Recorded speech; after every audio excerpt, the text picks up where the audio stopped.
नमस्कार। अगर आप टेक्नोलॉजी की दुनिया में एक बेहतरीन सरकारी नौकरी की तलाश में हैं तो आज की ये चर्चा आपके लिए ही है।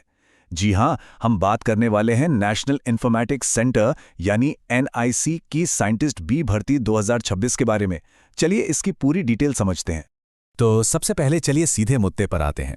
स्क्रीन पर जो नंबर दिख रहा है उसे देखिए, 243। ये कोई छोटा मोटा आंकड़ा नहीं है, ये है कुल वैकेंसीज की संख्या जो इस भर्ती में निकाली गई हैं। और ये सभी पद हैं साइंटिस्ट बी के लिए। देखिए, ये सिर्फ एक जॉब टाइटल नहीं है, बल्कि एक बहुत ही प्रतिष्ठित, एक बहुत ही रिस्पेक्टेड पोस्ट है। सोचिए, आपको सीधे भारत सरकार के टेक्नोलॉजिकल डेवलपमेंट में अपना योगदान देने का मौका मिलेगा। और ये भर्ती हो रही है नेशनल इंफॉर्मेटिक्स सेंटर यानी एनआईसी में। अगर आप नहीं जानते तो NIC ministry of electronics and information technology के तहत काम करने वाली एक टॉप की संस्था है। इसे आप भारत के डिजिटल इंफ्रास्ट्रक्चर की रीढ़ की हड्डी भी कह सकते हैं। तो हम बार बार कह रहे हैं कि ये एक बड़ा मौका है, एक बिग अपॉर्चुनिटी है। पर क्यों? ऐसा क्या खास है इसमें?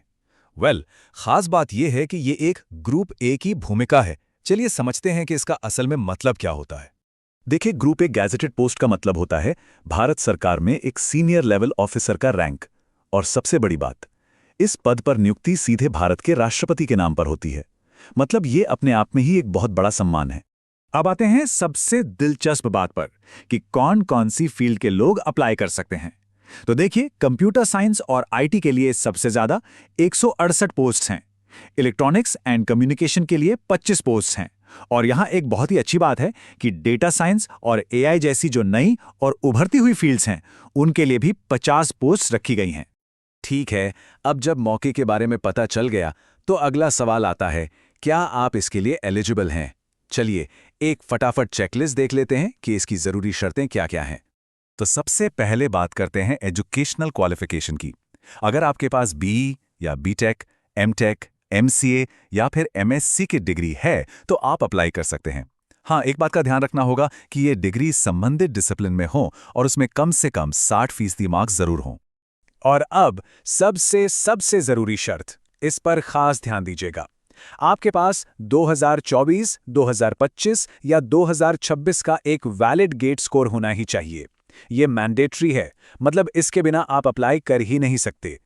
अच्छा, अब एज लिमिट पर भी एक नज़र डाल लेते हैं। इसकी जो कट ऑफ डेट है वो है 31 मार्च 2026। अनरिजर्व्ड या ईडब्ल्यूएस कैटेगरी के लिए मैक्सिमम एज 30 साल है, ओबीसी के लिए 33 साल, एससी एसटी के लिए 35 साल और पीडब्ल्यूबीडी कैंडिडेट्स को 40 साल तक की छूट दी गई है। चलिए मान लीजिए कि आप एलिजिबल हैं, तो अब अगला सवाल यह है कि सिलेक्शन होगा कैसे?